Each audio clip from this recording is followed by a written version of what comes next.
Hello everyone, I have some minor updates about Tesla Giga Berlin thanks to our friend Tobias Lindh who flies his drone at Giga Berlin and allows us to use it. As you are seeing right now, the road to the main entrance of Giga Berlin has been paved nicely, it looks good, and as you can see the major parking lot in front of you, more trees are planted in the parking lot. I think the parking lot in the near future is going to look even more beautiful with so many trees now planted in the parking lot. A little bit later you will see an interesting fact over the end of this video that an entire section of the parking lot seems to be removed. Looks like Tesla doesn't need that section, like right now you're seeing on the upper left corner, and that section is being removed, and Tesla probably is planning to use that section of Giga Berlin's parking lot for something else. What, we don't know right now, but we probably will know in the upcoming months once there is new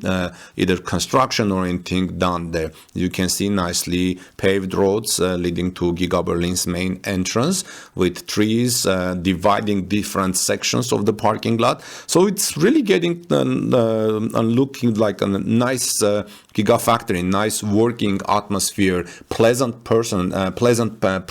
place for people to work. Imagine how beautiful this place will be when a couple of years later when these trees grow.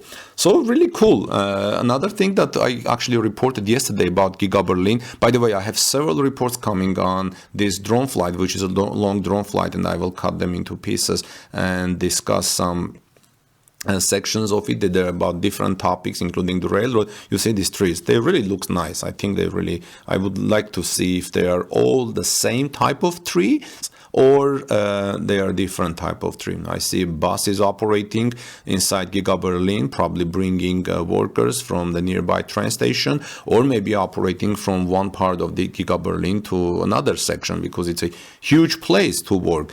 And as you can see on right in front of you, that black area, you see that used to be a parking lot, and Tesla is removing that from Giga Berlin, and looks like Tesla doesn't need this area as a parking, but may need that for something else.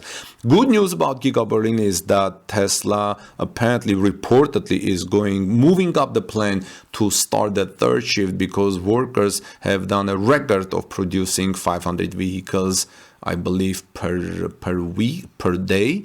Yeah, this is the section that Tesla is removing as a parking lot. So we will soon see Tesla using a third shift at Giga Berlin. In the meantime, this is Armin Harayan from TorqueNews.com. Please subscribe to our channel for daily Tesla news. Ring the bell so you don't miss our next coverage. Give us thumbs up, and I'll see you soon in our next report.